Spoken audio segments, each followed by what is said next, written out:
So there's a case of this woman whose two children perished in yesterday's disastrous rain in Kampala.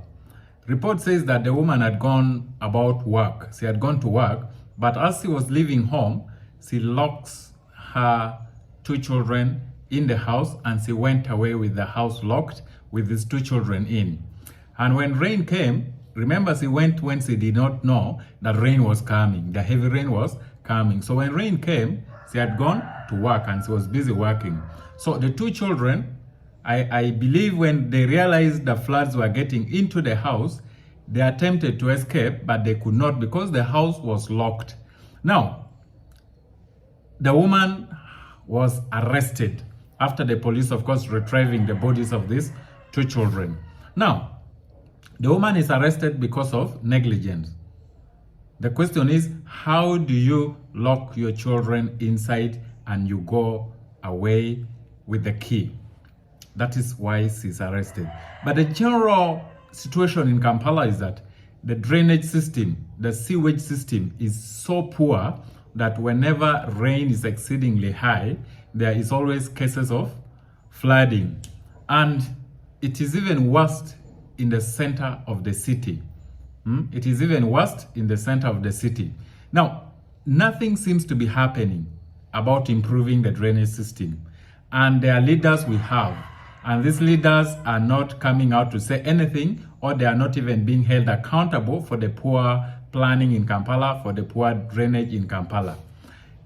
I think we deserve an answer because this is our capital city.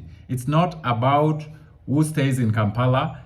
Even if you are as far as northern Uganda or western Uganda or West Nile, you will one time have to come to Kampala and the floods are going to get you in Kampala. And remember, this floody water can be infectious.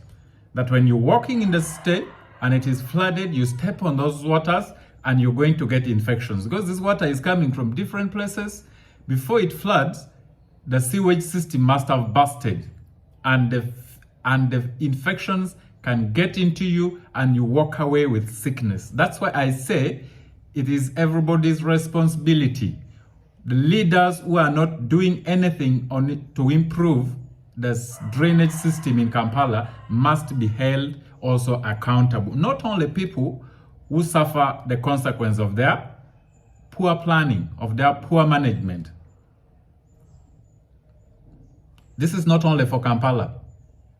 Even the newly developed cities, those cities have to, since they're just developing, they have to ensure they do proper planning. Otherwise, they'll also suffer the same thing that is happening in Kampala. Okay? Now, I want to ask you, beside the woman being arrested, who else should be held accountable for the poor planning, for the poor drainage, even about the garbage? Who else should be held accountable? Give me your opinion. It is very important. It is our concern. Everybody's concern as the citizens of Uganda.